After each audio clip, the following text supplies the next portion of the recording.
focus on the desired outcome, then there's infinite possibilities. And so when that thing breaks down and you can't do it, what else could I do? And that's what leads to lasting change, because you're never falling off the horse. You're always at least moving forward somehow. We would turn the corner and I'd hope and pray that now it's going to start to decline, but it just kept going up. And so did the intensity of my self-talk, my negative self-talk. I got to the top, not from my sheer will, but drill sergeants yelling at me, keep going, private. So there's that external push to push me beyond what I believe is possible.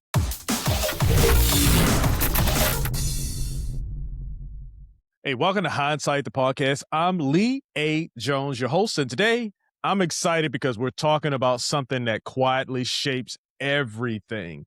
And that's your self-talk, and how a simple few words can shift your health, your habits, and your whole direction. My guest is Glen Lubbert, co-founder and CEO of Stamina Lab, a tech entrepreneur and human performance coach who blends behavior design, sleep science, and resilience training to help high achievers build sustainable habits. Hey, Glen, welcome to the show. Oh, thank you for having me, Lee. Hey, thanks for letting me into your morning and allowing us to share this space. And with that being said, what does a typical Sunday look like for you, considered I just wiggled into yours? Yeah. Usually my Sunday mornings are my morning. That's the time where I have for whatever I want to do. I mean, you could always be pushing something forward. So my Sunday mornings are usually my own free time to say, oh, if I want to sit here and read a book, or if I want to, watch some TV, or whatever I want to do, it's free form time in between when I wake up until noon. I like it. Hey, and for people who are hearing your name for the first time, who are you, and what problem are you obsessed with solving right now? Yeah. So, like I said, in the introduction, I'm the CEO and co-founder of Stamina Lab. We've been developing a behavior change platform for health and performance, and that includes, like you said, helping people with their health and performance, but also training coaches in this unique evidence-based, solution-focused approach that we're going to talk about today. And Yeah. so, what really drives me is the questions that I'm really working on has been a question I've been asking for a long time, is what actually drives sustainable behavior change. And where Mm, when I started out as an entrepreneur and building a company, what I learned really quickly is that not only did you have to be able to have the strategy right and the technology right and the finances right, and be able to hire a great team, but you have to move those people forward. And so it wasn't just about um, putting all those elements together. You have to have the coaching in your organization to be able to help people with change. Here's the strategies that we're going to put through, but helping them through change. Not only that, the other challenge I ran into is that uh, people who aren't just people that show up at work as a worker, they have lives outside the work. So when they come mhm. to the job, they also have challenges they have at home. And I found, oh, if I have to get you to do what I need you to do for the strategy for the company, but this is blocking you in your home life, that's Yeah. preventing you from getting that, then also being able to help in that area is really came down to, oh, okay, what helps people change behaviors, and how do you coach people effectively with that? And that's where I met Yeah. my partner, Dr. Deborah Teplow, and she's the expert she's our chief program architect in at Stamina Lab, and really trying to figure out how do we build behavior change tools and systems at scale, so that way it can be Yeah. repeatable over and over for organizations and for ultimately for individuals. Yeah. So you talk about self-talk, Yeah. and how it can shift your health. What does that mean to you specifically? Yeah, so self-talk is fundamentally, when we're coaching solution focus, we're asking questions that shift you from guilt and shame and stress and anxiety to strengths, not even strengths, because the strengths you have might have got you stuck where you are right now, but more like the internal resources that you already have, the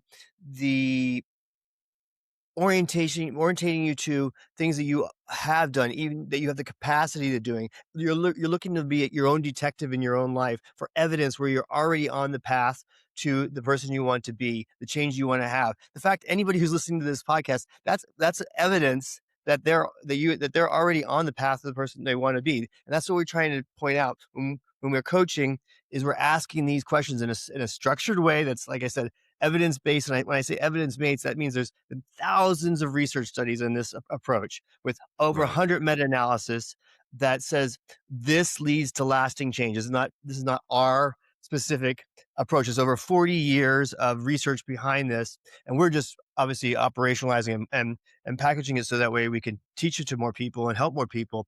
But Right. the approach works because of that. And when I say self talk, is that what we're trying to do is we have a negativity bias in our brains. It's what's kept us from being eaten by the lions. And so Yeah, yeah, what yeah. but so we're going to constantly go to the warning signs, the scarcity, the things that are problems. That's what the initial problem focused thinking is. Mhm. And so what we're trying to do when we ask these questions, whether we're training coaches or we're helping individuals, the coaches are all trying to ask these questions over and over and over again so that you start to think and you start to have your own self-talk that says, hey, wait a minute, how do I ask this to myself differently? And over time, like, okay, you start thinking that, and the self-talk starts to change. We had a client that said, this is a 180-degree difference a way I looked at how I talk to myself. And he was a Mhm. CEO, had sold his company, done everything the way he's done. But he said, I felt like, using a sports metaphor, I felt like I was on defense my entire career in my life. And Yeah. finally, when I learned this, I started talking to myself like this. I was finally on offense. And Mm. I think that's what really illustrates the power of the self-talk that we're going to talk more about today. All right, so I'm gonna jump right into a concept that you have, or an acronym, or it's not even an acronym. So let me just ask the dang on question. What are the 8 magic words, and how they came about, and what we can expect from them? Yeah. So, eight magic words are just like I said, we have a negativity bias. So, what we're trying to do is use these words so that way we can crack the door open to have uh, not a fixed mindset. So, when we have a Mm, negative self talk, we put labels on like I'm a failure. I'm not good enough. I always mess things up. I'm just not good at that. And this is something that we say to ourselves, and it could be in various different forms. So those are just some high level examples of it, but it manifests itself in a lot of different ways where you have fixed thinking, and you say, okay, mhm, that's just a fixed fact that I'm not good at that, or I always do this. And so what we try to do with these eight magic words of self talk, and this is these words are just like I said, just crack the door open for your brain to come up with possibilities. So rather than hit a roadblock of I'm not good at cooking, let's say cooking for example, I'm not good at mhm, cooking, then you just have no idea, you have no imagination, you can't even imagine yourself just being even getting better at it. You just say, because I said, oh, that's a hard and fast rule. So mhm, then you just add one of these eight magic words to that statement. So I'm not good at cooking right now. Those are mm. two of the words. So they're eight magic words, but they're four phrases. Right now, Okay. so far, not yet, and at least. So right now, I'm not Mm, great at cooking. So far, I haven't figured out how to cook well. I'm not good at cooking. Not yet. I haven't figured it out. Not yet.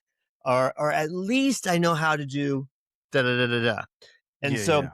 again, it just cracks the door open for like, okay, instead of it being a hard and fast rule, you're like just saying, okay, well, right now I'm not good at cooking, but that opens up possibility in the future that I could be.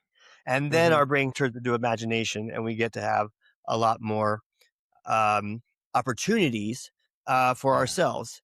And so the normal way of the one of the other strategies that is we might have heard is like, okay, we have limiting beliefs. I don't know if you've heard of limiting. Obviously, mhm, we've all heard of mhm. limiting beliefs, but Um, and one of the strategies, using a different approach, which is more of a root cause analysis approach, is you Mhm. would say, all right, well, if I say I'm not good at cooking, you would replace that with the term. You would say I'm okay, I'm okay at cooking, okay, or I'm good at cooking. And so you want to, the idea is to take that limiting negative self talk and replace it with the opposite. Well, Yeah. you know that you're lying to yourself if you Yeah, say, "Okay, I'm yeah, not good at cooking," but and then you say, "No, I'm good at cooking." Well, yeah. you're lying to yourself, and so that strategy feels false and inauthentic. But when I say Interesting. I'm not good at cooking right now, okay, Yeah. that's more real. I can say, okay, right now, that times in the future. So obviously, reality is, yeah, in the future, possibly I have possibility. I have new possibility there. There's hope, and that's really at the cornerstone of this is is Yeah. hope. Hope theory is a real thing, and without hope, and when there's different ways we go about just describing hope, and I'll talk through them more today as we get through this, but it's all Mhm. about providing hope. Hope is what leads to sustainable, lasting change, and being able Yeah. to always have hope out there. And how you get hope is to be true to yourself, to be honest with yourself, to recognize that you have values and that they're important to you, and then there's infinite ways to get to those values and to that future possibility you want to have. We like to say that there's many paths to the same river, and the river Mm. is your values or the hope and the possibilities that you want to have. And so Yeah. when I say I'm not good at cooking right now my brain says, okay, I want to be healthy. I want so cooking is part of that. I have hope that I can do it because I cracked the door open with hope. Mhm. Then the brain gets really creative, and there's infinite ways to be a good cook. You don't even, and I even say good Yeah. cook is even a bad is isn't even a great example because It's not. you could be let's say not a great cook but still eat healthy. And Mm. so and there's like I said, there's infinite ways to get that. Yeah, great answer, and I can appreciate that, right now. I wrote a book called From Here to There, and one of the concepts is recognizing where you are. It identifies where you wanna go right now that gives you that hope. Well, I can't do it now, but I can do it later, to your Possibility. point. But it also allows you to assess yourself and see where you are right now. And then it also identifies where you're trying to go to be a good cook. And then what are those gaps, right? And to your point, you can define what a good cook is. Do I want to Or eat healthy? a healthy eater, yeah. Do I want to be a chef who does fine dining? Whatever that is. So now your mind gets to be creative and figure out what it is that you're really trying to do. I appreciate that response. Hey, but this is hindsight, and so I wanna ask you a personal question. Okay, I want you to take us back to your edge of burnout season, and what did your self talk sound like back then?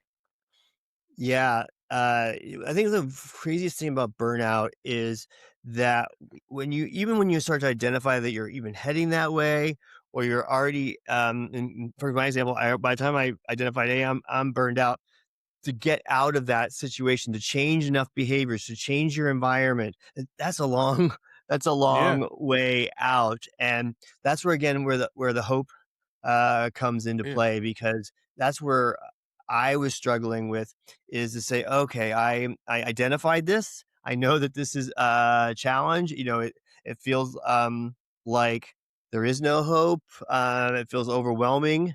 Overwhelm is a key part of it, and that there's limited possibilities. So mhm, when we talk about this, the questions that we ask in solution focus, those are all about being able to open up possibilities, to mhm, manage overwhelm, to be able to give hope, and it's mostly about the doing and identifying. And something you said before, meeting you where you are, identifying where you there's exceptions and instances. So, for example, we don't do our problems. Nobody's perfect. Nobody's mhm, perfect in the world. We don't even do our problems perfectly. So that means there's times when they that I didn't feel burned out, or I felt burned out less. And that Yeah. can apply to anything where you can look back and say, all right, again, the absolute thing, I'm feeling this way, or I believe that this is this problem, but I don't do that all the time, or I do it less. There was a thing, we Mhm. were working with a faith-based organization, and they came and said, "Okay, we have smokers in our congregation. They have a lot of smokers. We don't know what to do about it. They just bad smoking. We want to help them, but we don't know what to do, and we just don't know how they're going to ever give up smoking. It just seems impossible."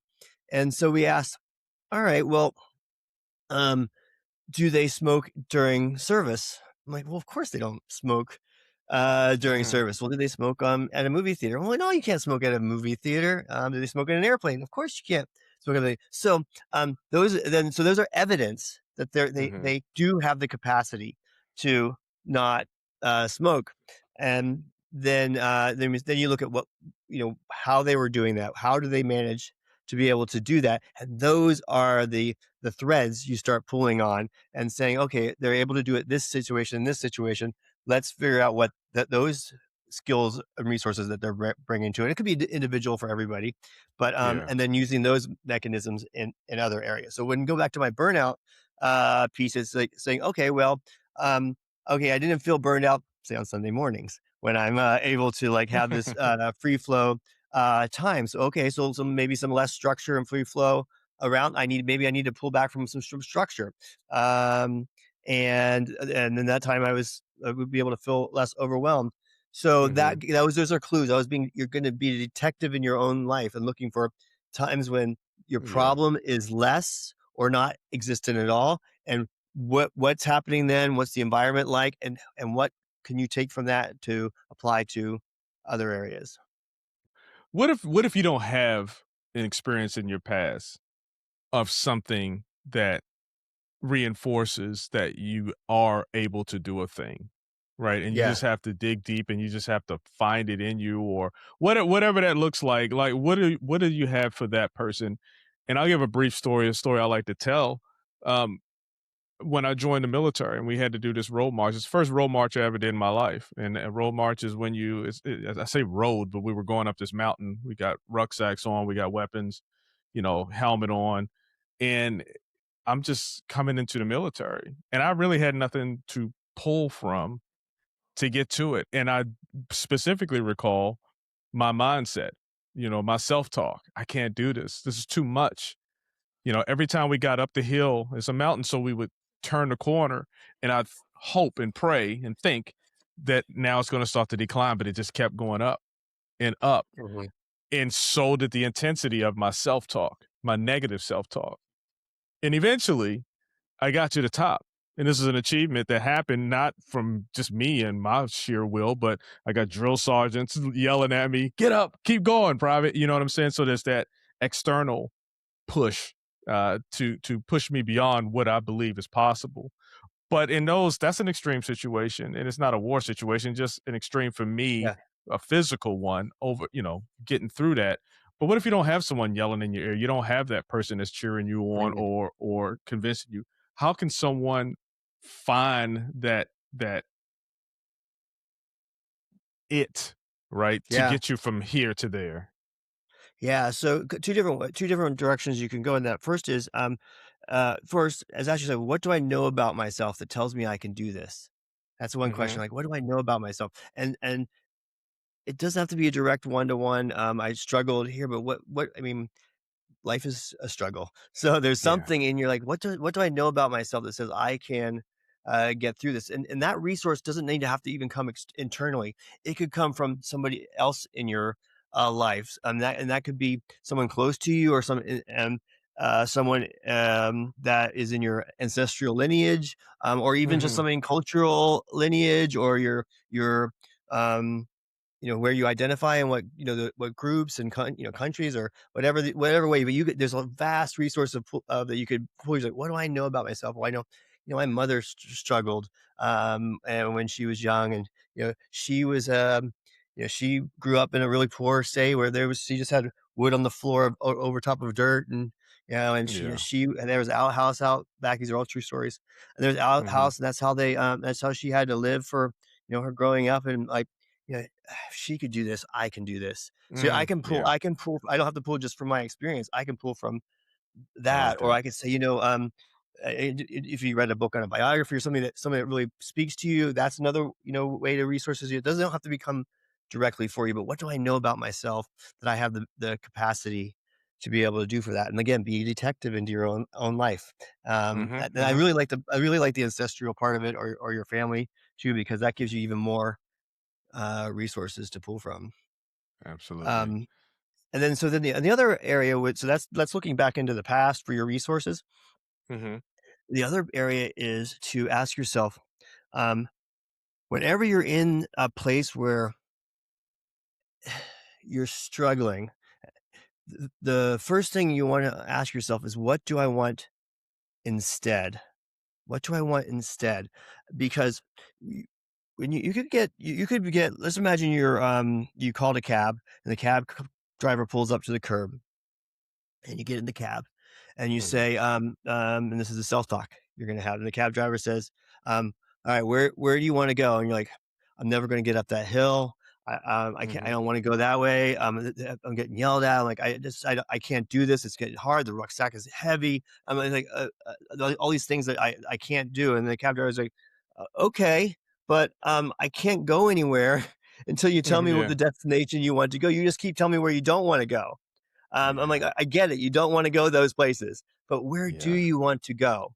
So that you yeah, have to identify that direction. Our brain needs a direction. It doesn't understand a negative, because when I say don't eat the cake, don't eat the cake. Well, it only understands what a cake looks like, what a cake tastes like, mhm, what a cake smells like. It doesn't yeah. understand the don't.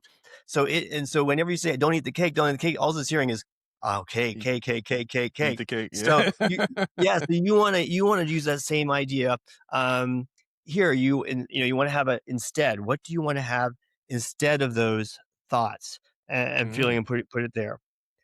And then the okay, next question you have to ask yourself too is there's two parts to that. First, have a destination. All right, now I know mhm, where I want to go, but to really dig deep down for when you're in that time when you're trying to get up that hill, um, is to ask yourself, what difference will this make? What differences mm, will this make for me? Because that's really what gets you deep into intrinsic. What difference will getting up this hill make for me? What yeah, will I notice about myself when I get there? What will other people notice about me when I get there? And again, you're painting that full picture. Our brain doesn't know the difference between the past and the future. So you need to describe that future in as much detail as possible. First, I need to know where I want to go. Let's tell the cab driver where I mhm, want to go. And then I have to say, okay, well, what difference would make for me? What would I notice I'd be doing? What would other people notice I would be different would be about me? What my mother noticed would be different about me? What my drill sergeant would be noticed? What my colleagues would notice that would be different about me? And mhm, now your brain again doesn't know the difference between the past, present, and future. So you've already described it in as much detail as possible. Again, many pass to the same river. So the brain will get really creative. All those reasons that you couldn't go because it was heavy, the hill was too steep. I don't believe I can do this. The weather's bad. Anything yeah, that's going to yeah, stop you from whatever your goal is. Um, but your brain has already been there in your head, so it starts to get creative and says, "Okay, I'll figure a way to get to there because I want to be in that place that I've described, and I know what difference it's going to make for my life." Um, mm, I ran my first marathon um, a month or so ago, and that's some lonely times. You're out there running tons of miles for hours and hours. I have mad respect anybody who's running a marathon. Mad respect for you because it is a I haven't. tough beast. And I was Division 1 track and field cross country athlete. So I was like, oh, I've done everything. I don't need to run a marathon. No, no, that's a whole nother beast of a race. Yeah, yeah, And it's all self-talk in your head. yeah, How do you keep going? What difference is this going to make for me to finish this marathon? What will I notice about myself? The, mhm, the pride, the self-confidence that I'll have when I get to this, what my peers know about me if I do this. Mhm. Again, you're just painting that in as much detail as possible. So when those last 3 miles, which are the most painful thing I've ever experienced after 23 miles, um, that's what I'm channeling. That's what I'm thinking about. That's where you get really deep down. That keeps you going. Yeah. Yeah. Hey, you said you were Division 1. What kind of running did you do? I was a scholarship athlete and for track and cross country. So my main event Track was that half mile I ran. Then we had to run cross country too, which is a 10K race. That was a little harder for me. I was more short distance, but Yeah, now I'm running now. Like I said, I just ran a marathon. So marathon. What's the yeah. most impactful coach speech or something from your coach when you were back in college that you still remember today? Yeah, so we do running camp over the summer, and during running Mhm. camp, did it when I was in college, and then I mean in high school, and then when in part in college, and then I became a counselor there. But the coach that was in um, at that running camp, we would run first thing in the morning, then we would Mhm. like crack of dawn, then we'd run again after breakfast, and then all afternoon, every day was all mindset coaching. We would spend so many hours on mindset coaching, even though this is a running camp. Yeah. We spent more hours talking through mindset than we did actually running. We had to run 100 miles in that 1 week, and so we were Mm. running a lot. But we spent more time on mindset coaching, and it's about a lot about visualization, talking about Mhm. stories of other runners and how and their what happened with them, so you could visualize. Hey, it's even possibilities like breaking the 4 minute mile. No one could break the 4 minute mile until someone did it, Someone because then till the someone does it. possibility was there. Then people just started breaking it left and right after that.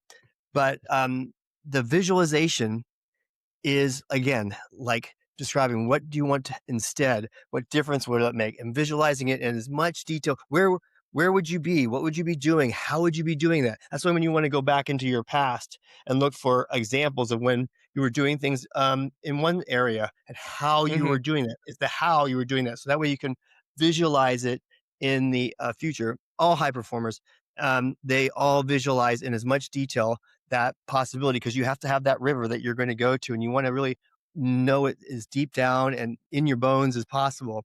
So that's what the biggest thing that I took from that is to Yeah. visualize. There was a race that we had, Mhm. and it was I was in high school, and I just, you're just a kid, so you like, if an adult coach is telling you something, you just believe it wholeheartedly. It's like there's not a whole lot of questioning, because you don't have enough worldview to say that that is wrong with that. You're just learning first principles, basics. And he's Mhm. like, all right, if you visualize this, this is really, this will happen. I'm like, okay, I believe it. So I would put, there was a race that I wanted to run. It was a big invitational race, and put on the side of my bed and a little sign right on the nightstand. So I see it every morning and every Mhm. night. Mhm. It said the time I was going to run, 4:29.9. I was going to break 4:30 in the mile in high school. And every night, you before I went to bed, I would see it. I'd visualize this race every morning. I would see it again. And then those spaces in the morning and night are actually really powerful, because they're liminal spaces where your brain is not yet fully conscious in the real world, but also still um, accessible to your deep subconscious. So when you're doing stuff in those states, you're able to really program, hardwire unconscious behaviors. So it's a great time for visualization and thinking what you want to do. And coming into that race, I was nowhere close to that time. My best time was like 25 seconds, and high school running time at a mile, Yeah. that's a million miles away. Sure enough, that I did not run. I ran 4:28 on that race. On that Wow. race, I came out a thing because I had already run that race. I had done that race a million times. Yeah. I shocked myself, but became a true believer right then and there that, if Mhm. you visualize this in as much detail as possible, and um, even if I fell short of that or whatever, but that really shows the power of visualization and knowing where you want to go, and knowing what Mhm. differences it's going to make for you. Yeah. Yeah. Yeah, self-talk is powerful. It's a powerful thing. Um, I was stationed in Alaska, and I remember running. We did PT outside, or physical training outside in the elements down to negative 45 degrees. We couldn't do physical training outside below negative 45. So that's ridiculous to say it Right. first off. So I remember I remember us doing PT. It wasn't negative 45, but it was probably like negative 15. And we were out going on we went on a run, and it was our commander at the time. He was a triathlon. Oh no, I'm sorry. He was a triathlon competitor. Super fit, and he took us on this run. So it wasn't, a jog out in negative 15. It was a run. And it was funny because when we got back, and everyone's in the formation and they're coughing and they're bending over. And I remember him saying, "Shut up all that damn coughing." And everybody stopped. And you know what it reminded me of? Because this was before Matrix. You know what it reminded me? It reminded me of the Matrix when Neo was fighting Morpheus and he said, "Do you think that's air that you're breathing?" And then he stopped and he thought about it. And I was like, that is a great, obviously, that's in a computer simulation, but that is a great example of your mindset. Like what you think is real in those moments, right? And you have to understand that you're the architect or you're the narrator of your self talk, in the power that it has in compelling you to continue to move forward. And just seeing it happen out there, it stuck with me. Like I looked around, like, damn, everyone's coughing. I was even coughing because everyone else was coughing. That was the response that we felt was necessary or appropriate for that run, the cold, and coming out there, right? And it really wasn't. It was just learned behavior. So Mhm. anyway, I thought I'd share that. Just the power of self talk, the power of the mind, negative talk, self talk. All these things are important. And if you don't know it's happening, there's no way that you can correct it or control it or Right. understand it. So I appreciate you and your team, what you're doing to just really help people with mindset and self talk, because it's power in that. Yeah, the power is, again, like, the biggest takeaway I say for everybody who's listening is to, when you notice it, and everything's about in the noticing, being the detective in your own That's life it. is the Hmm. noticing, it's the mindfulness, it's the noticing, and when you notice it, be kind to yourself that you notice it, that, oh, don't beat yourself up that you've been thinking negative thoughts, that's we're hardwired into our brain. Just give yourself grace every time. Mm, yeah. And then ask, what do I want instead? I'm like, because it's like, oh, welcome back. Oh, I've noticed that I was in that negative loop. Okay, that's fine. Oh, Give yeah. yourself grace because that's what we're hardwired for. So we're really trying to Mm, work against evolution, and then just say, well, what do I want to feel, or what do I want to be? What do I really want to? Feelings are like the weather. The weather is mm. constantly changing, the clouds are coming over. If I ask you how you feel, it could be changed in a few minutes, the clouds are going to be gone and rain could Mhm, happen. mhm, So feelings are, we tell you that, really try not to say about feelings, but to know that you are the sky, you are the constant. And so mhm, the feelings are come and go. The sky is your values, the sky is who you are. That's the guy.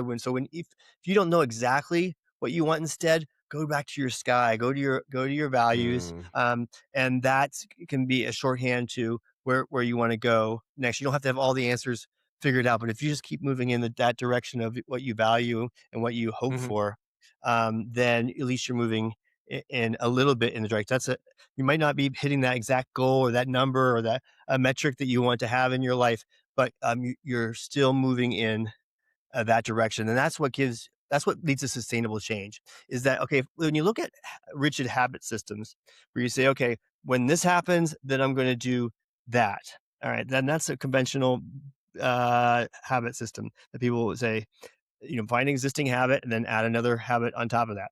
mhm, mhm, However, but the challenge with that is that if anything disrupts that anchor habit, then you don't do the habit that you want to do, and then you have the guilt and the shame that comes along with that. I'm like, oh, I broke it. Well, our anchors are different on the weekends than they are on the weekdays. When we travel, they're different. When the seasons make different. When our families around, they're different. So there's so many factors. That's why habits are almost too rigid of a behavior system. They're okay, for Mhm, mhm. to even get started or to try things, and they do work, but they break so easily. But Yeah. when you focus on the desired outcome, the hope that you want to have, the I want to be a healthy eater, or I want to be healthy physically. Then there's infinite possibilities, and so when that thing breaks down and you can't do it, well, what else could I do?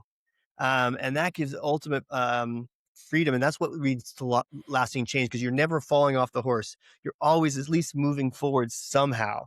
And yeah, Mm. you can get that perfect day where you get to go to the gym or go running or whatever your things is, and you have the exact food you want to have, and you do it perfectly. But and days that you aren't, how can I do something a little bit, even a little bit that would say that I'm still moving forward, I'm still on the path of the person I wanna be. Yeah, hey, and speaking of giving yourself grace, you have this solution-focused lens. You're not broken. Where did that belief get forged in you? Um, that's a good question. I've always before learned about solution focused as a science, the before I did that just was, I think, part of being an entrepreneur is that you Mhm. can't dwell on, problems because things are moving too fast. You have to constantly be iterating and changing in order just for survival, especially if you do startups like I do. And so, you can't dwell too much on the problem. You have to keep moving. Okay. I hear all the things that you guys are saying. Great, great, great. Okay. Given that, what do we want to do instead? Where do we want to go Yeah. forward? So Yeah. now that's why I say that's why our approach is that we're bringing it to um, organizations and individuals at scale because we can repeat it over and over. What I was doing intuitively, now I have an approach with a set of questions that we can ask repeatedly and processes that we can put into place. So that way, we're always going into that direction.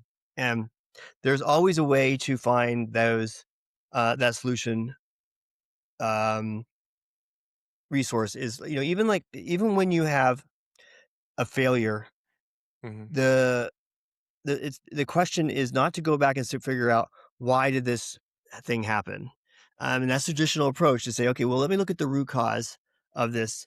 Um, and this is where it goes. You're not broken. Piece is why should I go why I don't need to go back and figure out why this thing happened. The traditional approach would say, okay, uh, um, the problem focused approach where you're broken would be like, okay, this is or the maybe a therapy approach. Therapy is great. I'm not saying it, but I get you. well, I'd say, but that's still delving into what was potentially broken about you or Yeah. what you're trying to solve. But what I was saying is, okay, you we that's helpful, and lots of people need that, but lots of people don't even have to go down that road. You can skip all that first because you need to just know where you want to go instead. So let me do an example. Is if you someone came to us and said, all right, well, I want to eat healthier. All right. And they in between sessions, they came back and they said, "Oh, I messed up. I had, um, I had a half a pint of ice cream this week, or I had a six pack of beer, or whatever Mhm. the thing was that they needed to cope."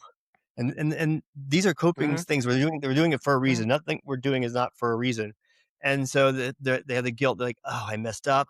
I didn't do what I wanted to do. I'm a failure." So I have the guilt and shame. Traditional approach is say, "Okay, let's understand what triggered you to have that ice cream. And then the next time that trigger, let's figure out a replacement that's healthier Mhm. for you the next time." So, okay, yeah, my ex-wife called and we got a fight about the kids and, whatever the stressor was, or I was at work and I got argued. My boss said something that made me upset. So I just wanted that ice cream because that, gives me feel good. I have the Mhm. dopamine, whatever the thing is that makes me feel good.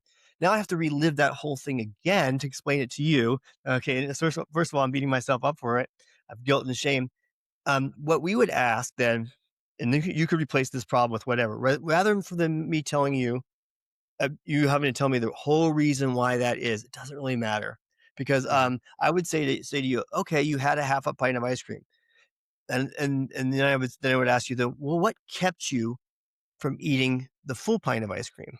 Or what mhm, if you had a six-pack of beer, what kept you from drinking a seventh beer?"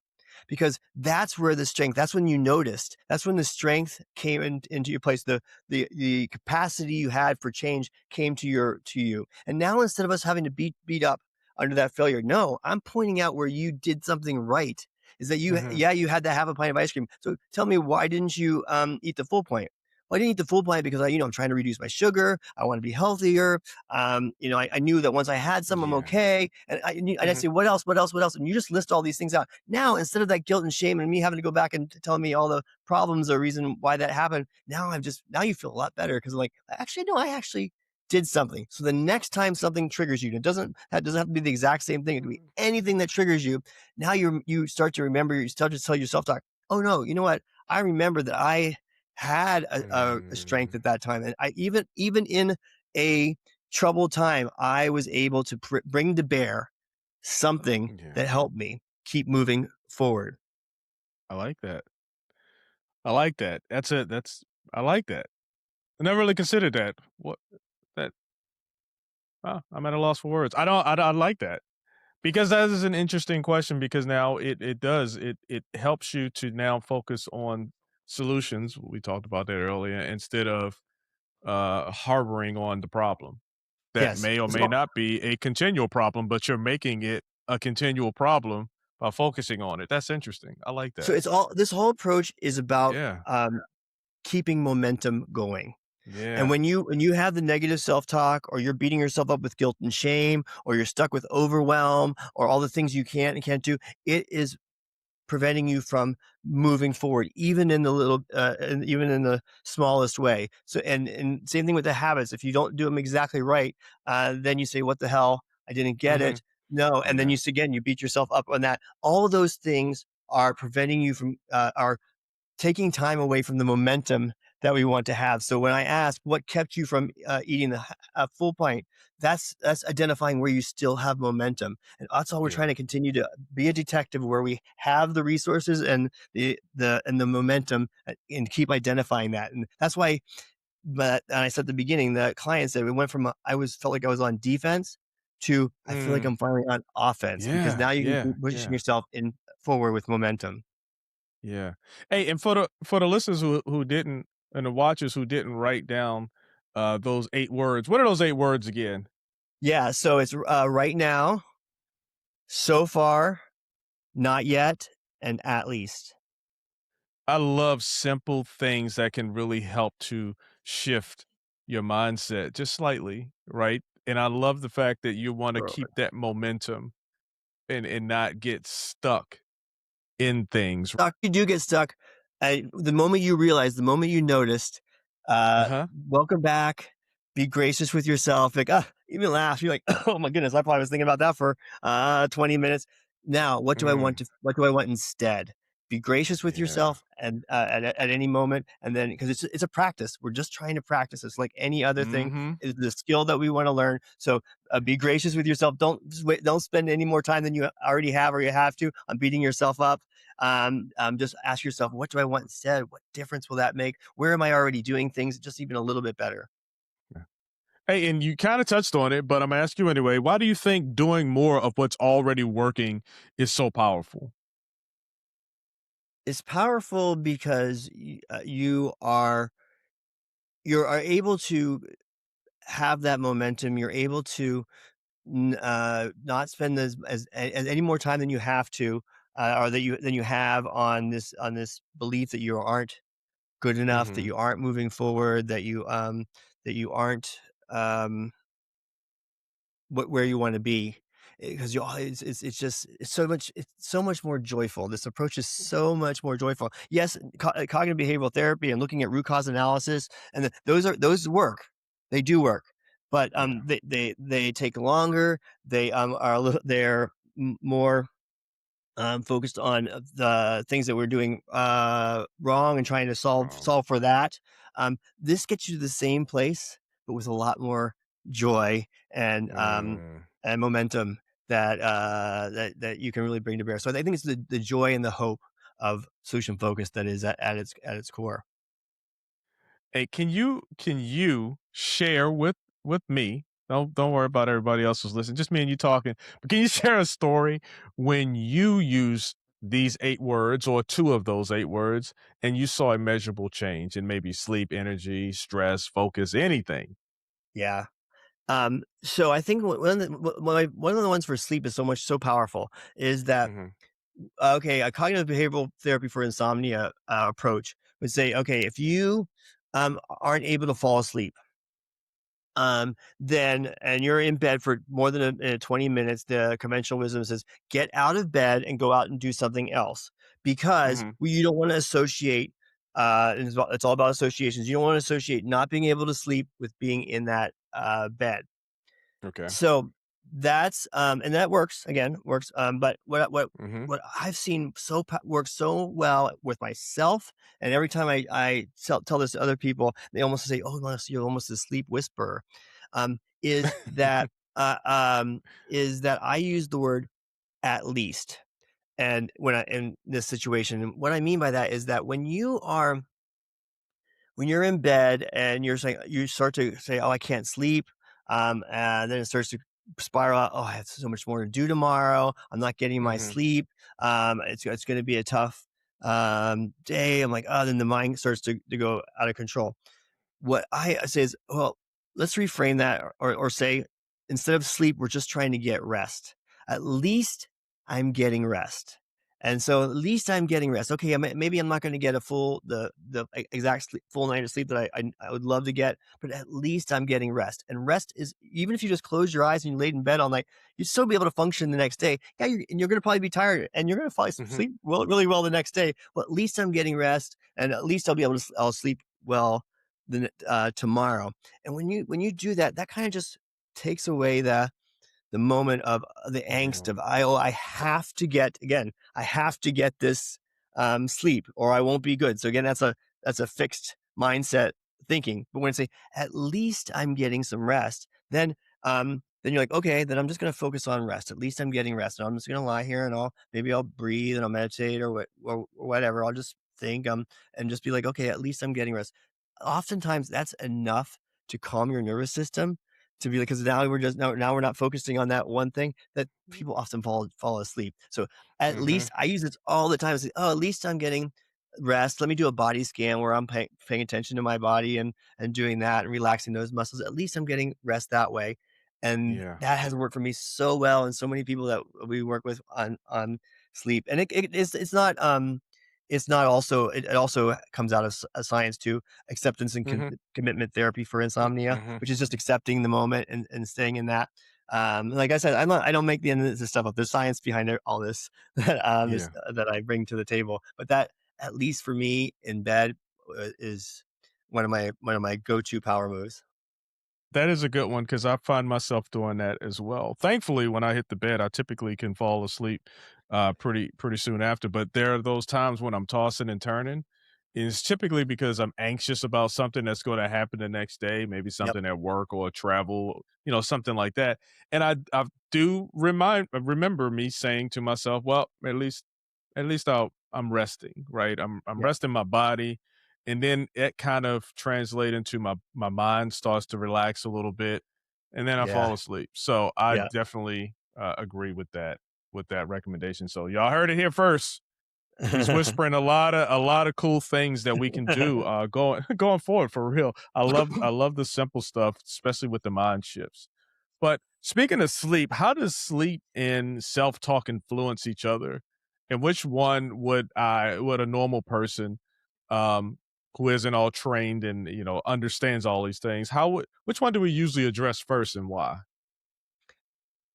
Well, there's not a first or a second, Okay. and any of this. It's really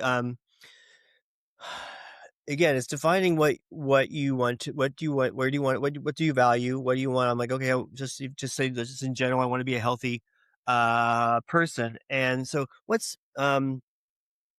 Maybe it's a little bit time enough time. Okay, yeah. So let's say this. Okay, what's you want to be this healthy person here, and we'll just say okay, and this future, what does that look like? Define it in all the different ways that it could be, and and explain it. And like I said, what does it look like? What does people notice about you? What would you notice? What was your pet notice about you? That's even sometimes the way to get a third person, and then you describe it in the most detailed way possible. And Yeah. then they say, all right, on a scale of 1 to 10, where do you think you are right now? This Mhm. meeting where you are. Where do you think you are right now? Um, lots of people say 5 or 6.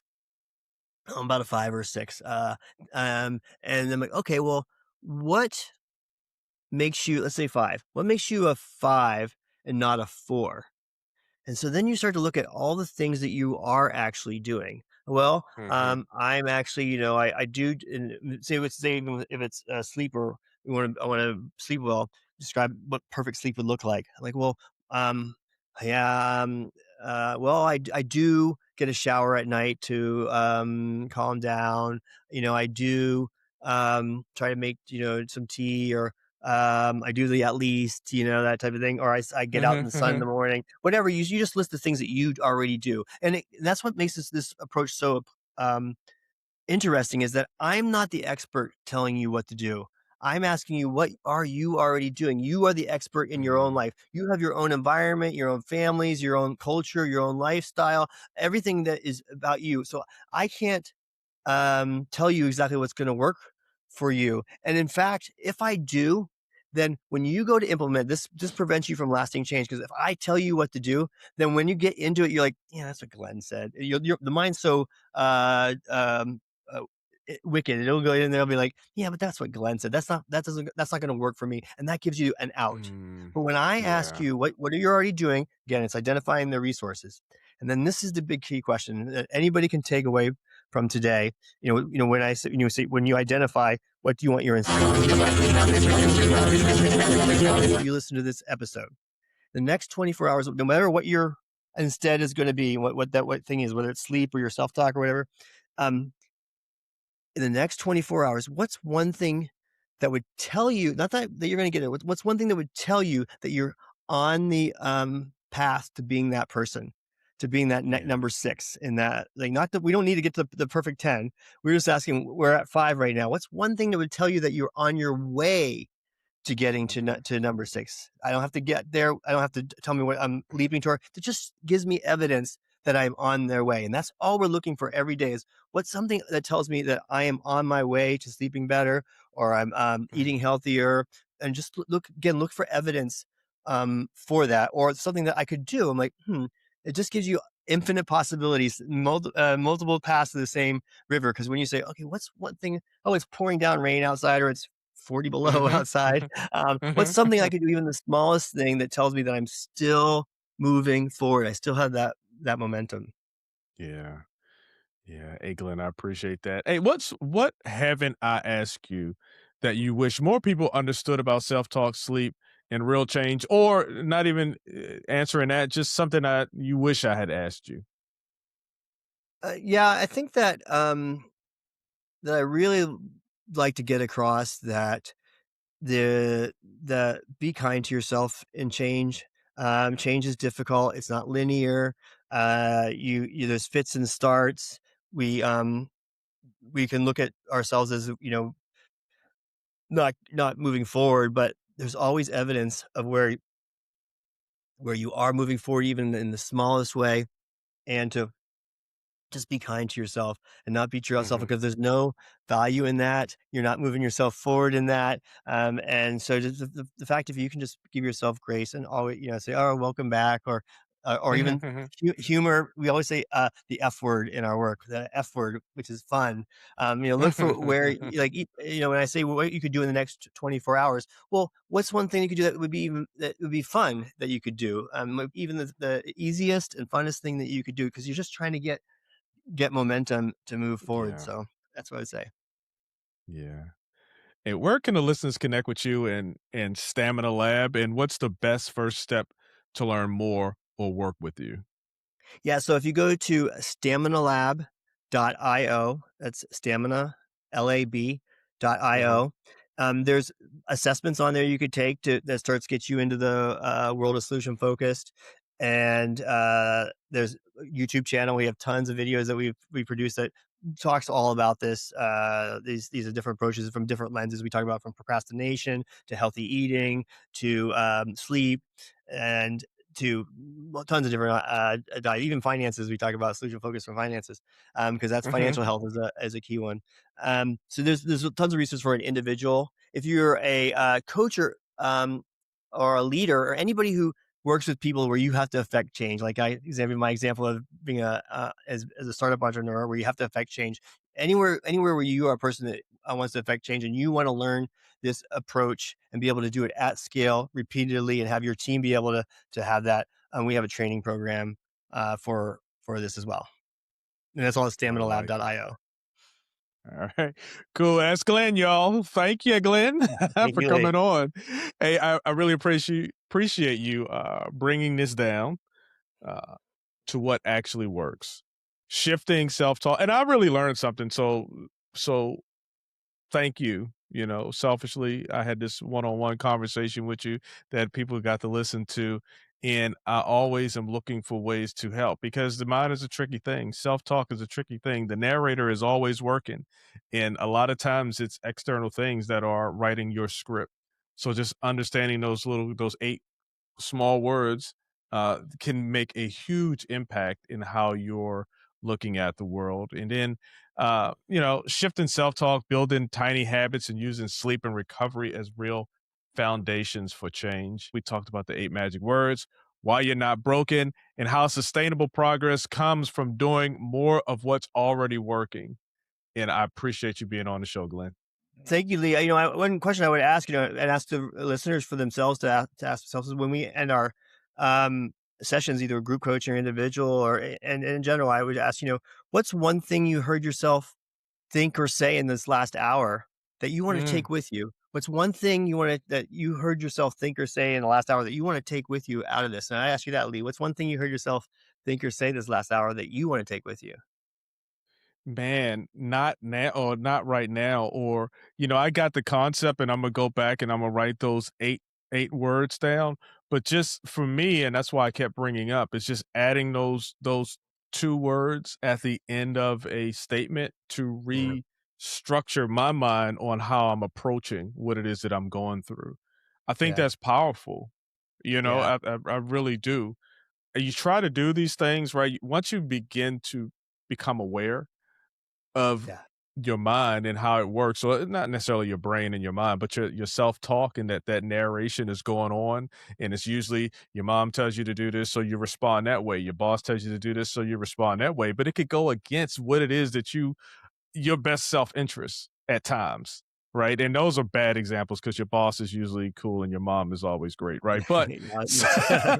but you know what I'm saying? You get these outside influences that may go against what it is that you're trying to achieve. And so just having those 2 words, "Well, I can't do this right now," it Yeah. really helps to restructure the mind and to propel you to continue to move forward. I love that concept. All right. Well, thank you so much. I'm so much for having me on, and I hope your listeners got a lot out of this. Absolutely. Hey, and for the listeners, if this episode helped you, subscribe to Hindsight the Podcast and share it with someone who's been hard on themselves lately. I'm Lee A. Jones, and thanks for listening, and I'll catch you next time. Later. That's Hindsight.